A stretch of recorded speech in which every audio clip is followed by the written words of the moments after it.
gentlemen, thank you so much for joining us today on From Story to Impact, where we talk about the stories of our lives. And when we talk about stories, we're talking about your story. Because as you know, stories are what connects us as human beings. You may have your favorite stories from your childhood, or your favorite story may be something that you just heard yesterday. But stories allow us to give meaning to our past, to reframe our present, and also to envision the future, which is super exciting. And so we created this event to allow ordinary people, and I don't use that term ordinary to mean that you're ordinary, right? I mean, average, everyday person, where you can now become extraordinary simply by the heroic act of sharing your story. Why do I call it a heroic act? Because I know from personal experience, the stories have helped shape my life. Other people's stories have helped guide me and inspired me and motivated me. And I know that they'll do the same for you, as they've done for people all throughout the world. And so we wanted to create an event, an annual event, where you can bring your stories to life. And it doesn't matter whether you've been on public stages once or never. We're going to train you. We're going to mentor you. We're going to guide you to make sure that you give and are able to deliver your best presentation. And you could even win the grand prize of $20,000, along with a book publishing deal from our partner at Morgan James Publishing.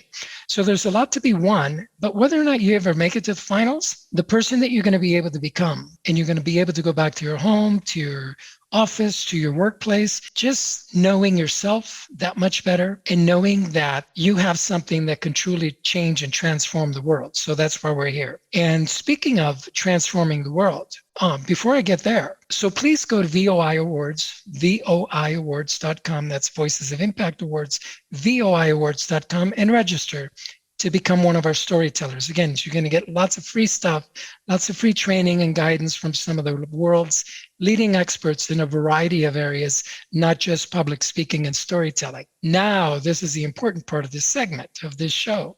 The reason why we're here is because my guest today, my studio guest, is Paul Glover, who's got not just a unique story, but an amazing story. It's a story of redemption. It's a story of, I'm not going to get too much into it because I want him to excite you with it, right? It's Paul, I will let you know, is one of the storytellers that has registered to share his story with the world on the Voices of Impact Awards. And we're just so excited to have him with us. And once you hear from Paul, you know that this is also something that you can do.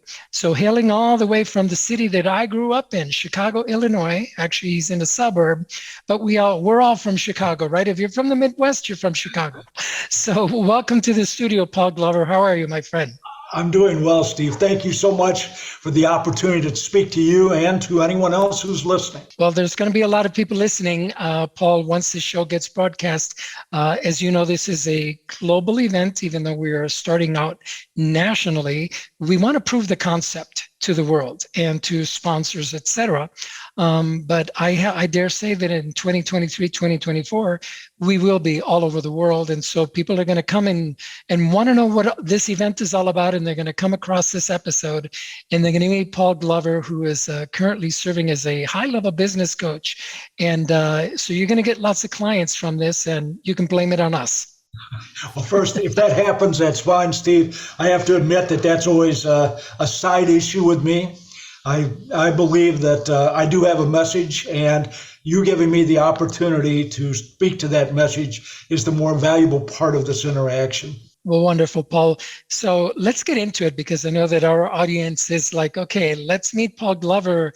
And all right, he's now a business coach, and to look at him, he's obviously successful, and, you know, he's a wise grandpa looking guy, and, you know, he's got a lot of years behind him. And so he's done some amazing things. Your message is everyone needs a fool in their life. So I'm going to hand it over to you at this point and just tell us, where does that come from, Paul? Where does everyone needs a fool in their life, and why has that become your message? Well, Steve, the concept of the fool originates in medieval times when the jester sat at the foot of the throne of the king. And everyone who looks at that picture today believes that the jester was an entertainer. He existed to make the king laugh, got up, sang a song, told a joke. That wasn't his purpose. Because the king had been anointed by divine right, anyone who challenged the king or any decision the king made was guilty of heresy, which was punishable by death. The fool, because he was seen as someone who was insane, was exempt from that prohibition and therefore acted as a trusted advisor to the king. Now, I know that sounds like an interesting history lesson, but I do believe that it has absolute impact and intent today, because I truly believe every one of us needs a fool in their life. I'm a prime example of that. In 1995, I was a successful trial attorney, federal court, and I love my profession, but unfortunately, I was also arrogant. I had a huge ego. I believed I was the smartest guy in the room, and that led me down a dark path. The people that I decided to associate with, and it was choice, and they encouraged me because I wanted to belong to this group. I tell people I was a bad guy wannabe. I was a labor employment lawyer, and I associated with people who were on the dark side of the law. And because of that, I engaged in criminal acts. And in 1995, I was indicted by a federal grand jury on 33 counts of taking bribes, kickbacks, and threatening government witnesses. 2 trials and 10 months later, I was sentenced to 7 years in a federal penitentiary. Needless to say, my law career was over. Could no longer practice law. My family was both financially and emotionally devastated. I left them penniless. And it is so fortunate that my wife and my 2 sons allowed me to stay in the family. The only reason they did that was that after 2 years of incarceration, I came to the conclusion that if I didn't change, I was going to not only not have my family, but in all probability, be like 80% of people who go to prison. I was going to recidivate. I was going to go back to my old ways, commit those additional crimes, and return to prison. I saw that happen. And I made the decision that that wasn't going to happen to me. But I agonized and struggled with why I had committed the crimes and had the self-destructive behavior that caused me to go to prison and ruin my life and ruin my family's life. And I came to the conclusion that even though self-reflection is important, it's not enough. Because when we self-reflect, we're looking at ourselves in a mirror. And we see what we hope is our true selves. But the reality is we are seeing this through our own filter. And very seldom do I meet anyone who says, I hate me. When we see ourselves, we believe that we are better than we are. I came to the conclusion when I read about the fool that I needed a fool or a series of fools in my life. I needed someone who cared enough about me and that I respected and trusted to give me the gift of truth about me. And believe me, I was the hardest guy for this to occur to. Like I said, I had an ego, and I knew that this was going to be extremely difficult. And I approached the person who loved me the most and who I loved the most, my wife. And my wife, backbone of steel, she held the family together during my incarceration for 5.5 years. And when we met 2 years into my incarceration in the visiting room, and I asked her to become my fool and explained what I wanted her to do, to give me the gift of truth about me, she said no. She said, I know how terrible your reaction is going to be to hearing the truth. And I had to give her the psychological safety to become my fool, the person who cared enough to tell me the truth. And believe me, she was right. I did not want to hear what she had to say about me. However, we took what I call baby steps. I could only handle so much with every visit. And for 5.5 years, she visited every month, drove 5.5 hours to sit in a crowded visiting room that either was blazingly hot or freezingly cold. And we would spend 2 days together. And during that 2-day period, we would have the discussion about me and my blind spots and the things that triggered my bad behavior. And over the period of the remainder of my incarceration, I slowly began to understand that even though those were a part of me, those blind spots are inherent, they're part of our personality, that I could control my behavior. I could control those triggers that caused me to act badly. And I did. By the way, I struggle with that today. One of my favorite quotes is, I've never met a person that I've had more trouble with than myself. And I struggle with it, and I think we all do. And so when I got out of prison, I could no longer practice law, but I had to do something. And by the way, being a 50-year-old ex-con is not something you want to put on your resume. Nobody was hiring me. But I kept thinking about my experience. First lawyer, trial lawyer, critical thinker, really good storyteller, because as you know, if you have a jury, the jury is not interested in the facts. They're interested in the narrative, taking those facts and putting them into a story that they can relate to. So I had that skill set because I'd practiced for years as a trial attorney. And I also thought about how many leaders need to understand the concept of having a fool. And I decided that not only did they need to have that concept, but I could actually act in that capacity because I had suffered the failure, the setbacks, to the extreme. And obviously, I don't expect, and people who are out there listening to this may say, well, I'm never going to do that. I'm never going to go to prison. Of course not. But you're still going to have setbacks and failures. You're going to engage in bad behavior because we are human beings. And we do have those blind spots and we do have those triggers. And if we are scaring people away so that no one's willing to tell us the truth, we're never going to change. So as a part of my coaching process, I put that experience into it. And I started to approach people in the corporate world saying, this is who I am, this is my background, this is my experience, and this is what I offer you. In the coaching process, I will offer you the gift of truth that maybe no one else is willing to do for a variety of reasons. And I built myself as the no BS leader legacy coach because first, I believe in leader legacy. But second, it's the no BS part that absolutely it makes me successful and makes those who can tolerate hearing the truth enter my coaching program. So as I continue to think about this, I decided, so now that I know this and I feel so fervent about it, I need to spread my message. And so I'm working hard at that. This is why we're talking, is that I believe that I've got a message, an idea that is worth sharing. And I believe that people need to hear the value of having a fool. But then I also believe there's an obligation.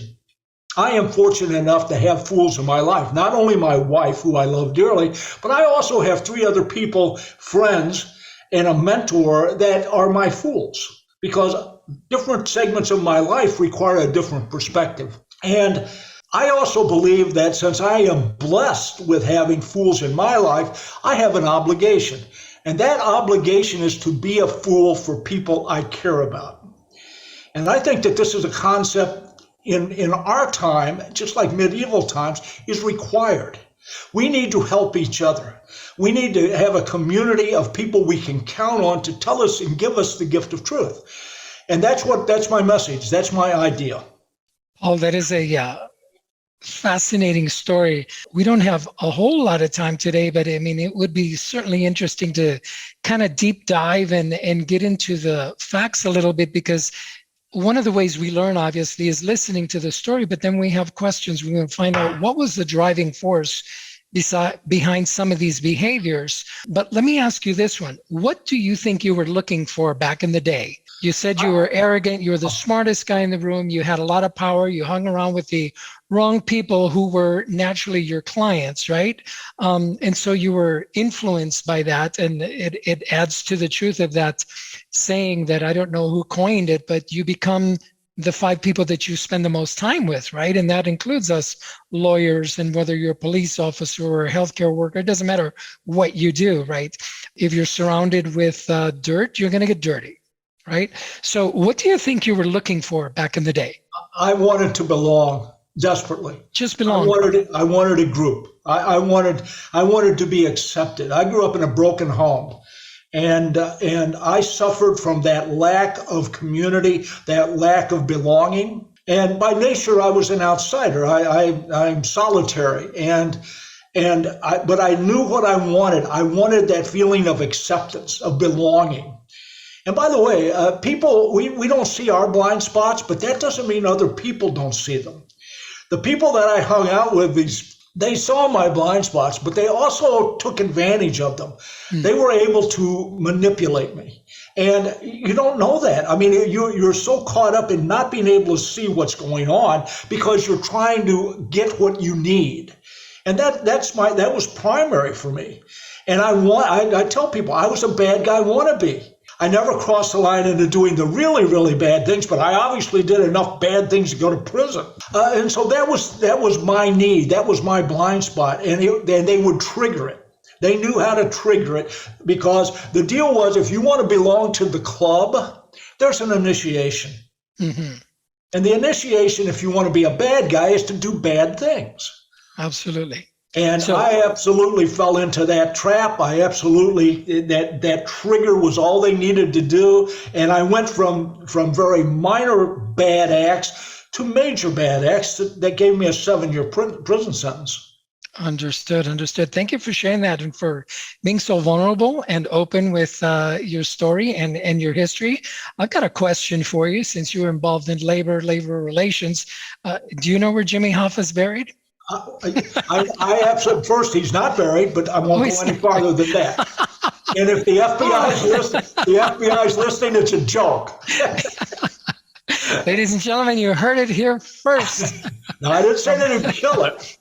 I said he wasn't buried. From story to impact. Thank you so much for shedding light on that. That'll give all of our internet sleuths something new to work on and spend the next 20 years chasing down that information. Thank you for that. Again, going back to your story, your wife deserves a lot of the credit, obviously, for not only sticking with you, but then sharing with you the truth and telling you the difficult things that you needed to hear.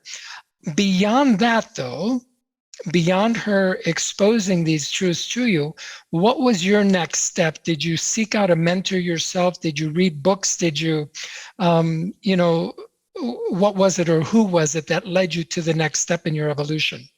Well, Steve, I before the conversation with my wife about becoming my fool, I had done the self-reflection because I knew I had to change. I mean, you have to have the desire to be different before you're going to seek someone out to help you. So I did that, and I went through the self-reflection, and I read, and at some point I knew it wasn't but after I started down the road with my wife as my first fool, I then reached out to a friend.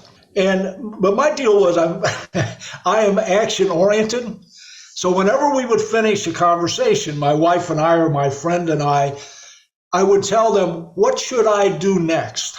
And they would, believe me, they would tell me exactly what I should do. And it was like, and by the way, half of it, I was like, I don't want to do that. I don't want to be humble. I don't want to, I just don't. I want to continue to be arrogant. I want to be in charge. And the reality is, humility is something that we have to earn. And it is a hard earn. And I learned humility, obviously, by going to prison. Otherwise, I'm not sure. I think I would not be alive talking to you today if I hadn't gone to prison. Prison saved my life. Mm. And I know that that's odd to say, but it's absolutely the truth. Second, it saved my marriage. As bizarre as you would go with that 7 years in prison, in our marriage, we're now married 40 years. Wow. And 6 grandchildren, 3 sons. I live a blessed life. And it's because of my wife. She is my true north. And by the way, I continue, because I truly believe blind spots are inherent in who we are, I continually revert to the mean. That's why that saying that I had to use on my wall, I'm looking at it right now. I have more trouble with myself than any other person I've ever met. And I need to constantly remind me of that. And by the way, your fools will constantly remind you. You will hate it, but it absolutely will keep you on the right course. Otherwise, we course correct, and we do it to the mean. So we'll revert back to what we are. So no, it was an action step. And the action step, for instance, she would tell me, I was in prison. I was surrounded by 300 other convicts.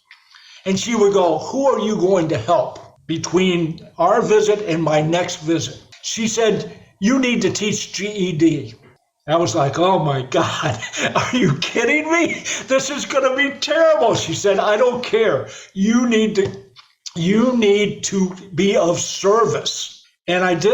I went through GED, and she wanted to know who's in the class. So these young, and most of them were young blacks from East St. Louis. And she said, "What are you going to do to make sure that they don't come back to prison?" Because, Steve, I was there long enough that I saw people who were there when I showed up come back. And these were young guys, 19, 20, 21. They returned to the same environment that had caused them to come to prison. And you know what? They engaged in the same activity and they came back. So she said, "Who are you going to help not do that?" And she was, and by the way, I love her dearly. Like I said, she's got a backbone of steel. She required a detail. This wasn't like, yeah, I helped somebody. It was like, I want to know how. I want to know what the follow-up is. So I got into that routine. And then after a while, I started doing it myself. It was like, all right, by the way, that feels good. Anybody who is of service to others, at some point, hopefully, unless you're psychotic, you feel that it's good and you want to do more of it because you get that good feeling, the endorphins. And so, yeah, I was the guy that even though I couldn't help you with your case, because when I went to prison, the warden told me, he said, "If you help anybody else with their case, you're going to go to the hole and I'm going to ship you out to all right, no casework, but anything else." So not only doing GED, but telling people, when you leave, I will give you a reference. I'll find somebody who will maybe give you a job. And I was able to do that. How successful? I don't know. But it didn't matter. At some point, I did everything I thought I could to make sure that I was a better person when I absolutely, without her, would have been just the opposite. I would have been gaming the system in prison. Well, what is your wife's name, Paul? Deborah. Deborah. Yeah. Glover's her last name? Yes. Well, yep. Ladies and gentlemen, we are going to give a shout out now to Deborah Glover, because had it not been for her, we probably wouldn't be having this beautiful conversation with Paul right now. And obviously she brought to you not only the truth, but wisdom from throughout the years, because as you know, from your experience as a trial lawyer, and I've got similar experiences, that it's all about the power of the questions. Forget the answer. Are you asking the right questions in order to elicit the right answer? And so, when she asks you, who are you going to help, right? I mean, just the power in that question, because it not only gave you direction, but it gave you something to think about. And she highlighted, or she brought to your attention, what I believe is the purpose for all of us, for each of us being here on this planet, is that we are here to serve one another in whatever capacity we choose to serve, whether you're a realtor, first responder, healthcare worker, doctor, surgeon, lawyer, it doesn't matter. What do? You provide service in your field of expertise, in your licensing, to other people, right? You just get to choose how you do it. And so, Paul, you chose to serve these individuals that had a negative lifestyle, that had a negative upbringing. And the only way that you could reach them is by being there yourself. And so, we could talk all day long about, whether did the universe direct you there so that you could have this impact on the individuals that you did, because obviously you wouldn't have been able to have that experience. You wouldn't have been able to have that impact on those particular individuals had you not gone through what you went through that landed you in prison, right? And so I believe it's all part of the bigger story, the bigger journey. But like I said, depending on one's religious beliefs or how they see the world, we could argue on those things all day long, and we have our own take on it of, how to decipher and bring meaning to the events of our lives. But you can see here from Paul, had he not experienced what he did as a lawyer, had he not gotten himself in trouble, had he not, you heard him say, make the choices that he made, the negative choices that ultimately resulted in him upending his career, his family, his children, almost losing it all, and then making new choices, right? So what Paul is teaching us here is that, you're going to make bad choices from time to time. It's part of human nature. It's part of the journey you're on. But you can also make new, better choices. And when you do that, it's completely up to you. So that's a beautiful lesson that we can all walk away from here, Paul. Thank you for that. Why coaching? You could have gone into some other things despite having a, prison record and not being able to practice law. There could have been some other things. Why coaching? Because I believe that part of coaching is service. You did? And it is, again, this concept of bringing the gift of truth. I'm not saying that other coaches don't do it. I'm saying that I'm probably more direct and blunt than most are. And most people will not engage in my coaching services because of that. It is the way that I deliver my gift. Right. The delivery can be hard sometimes. And I also I truly believe that most C-suite executives are lonely. When they say it's lonely at the top, people kind of snicker at that because, oh my God, you've got the money, you've got the car. Believe me, being in charge of an organization that impacts people, and if you make a mistake, others pay, takes a real toll. And I think the pandemic in particular did that to leaders. Well-being amongst leadership is tremendously poor right now because first, they don't take care of themselves. And I always refer to the stewardess. I'm sorry. When we get on the airplane, they're not stewardesses anymore. Not anymore, no. So when they say, when that little airbag falls down, what do? You put it on yourself first. Why? Because that's when you're capable of taking care of another. And that's been a part of my coaching, is I want leaders to take care of themselves. They also have to understand their blind spots and what triggers them, and start to work on controlling them. You control your behavior. So it just seemed natural to me that I had this information and I wanted to share it. And when I started thinking about leadership, I felt this is an important aspect of that may be talked about but isn't really practiced. So coaching puts it into practice, because just as I was tasked with saying, what are you doing to improve the life of the people who are part of your organization? And I don't want the generalization. I don't want, we give good benefits. What I want to hear that every time you have an interaction, it is a positive impact interaction. And we need to work on that. And second, the concept of failure is interesting to me, because I truly believe we need to embrace it. Leaders are scared to death of failure. They believe that if people know that they failed, that that's the end of their career, or they will not be followed, they will not be looked at as good leaders. I believe it's the opposite. I think it is absolutely the human connection that leaders need to make with those people who follow them, to those people who are their customers. Because to me, it is saying I am a human being with flaws and failings, but I am working hard to not only overcome those, but to make you and your life better. That to me is essential. And it just felt natural to me that this is a message. And what I found was, first, very few leaders wanted to hear that. More are now than ever before. Beautiful. What a beautiful message. And, if you're listening to this, whether you're listening to it here in 2022 when we're recording it, or in 2030, it doesn't matter. If Paul Glover is still around, you need to connect with him, because he'll tell you the truth. And we need to hear the truth.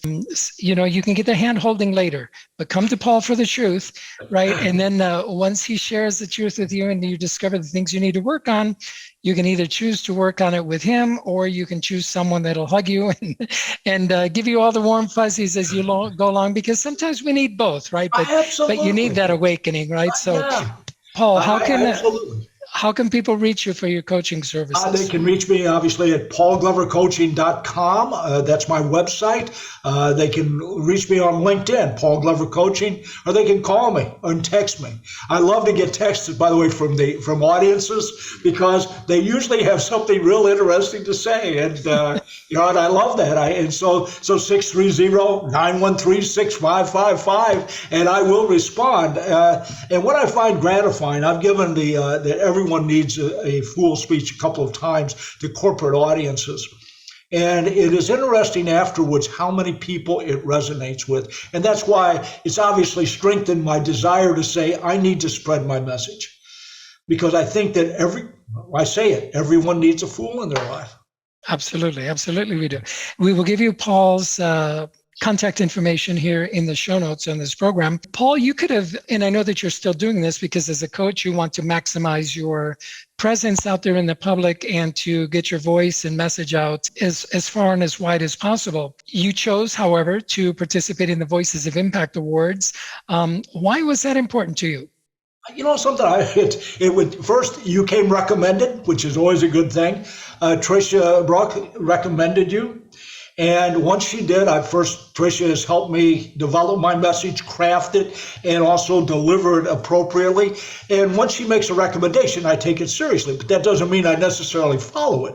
And then I looked your organization up and I said, this is an organization that is intent on providing value and providing service to others.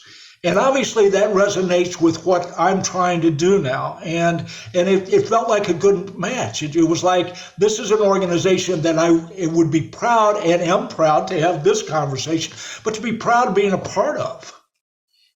Wonderful. Well, thank you for that. So if anybody's on the fence, an executive primarily, right? Because a lot of executives, you say they like to just kind of shield themselves. They're kind of lonely at the top and they don't know necessarily that their story is something that can impact the world. What would you say to them? Should they participate in the Voices of Impact Awards? Absolutely. If anyone's hesitating at this point, you need to stop.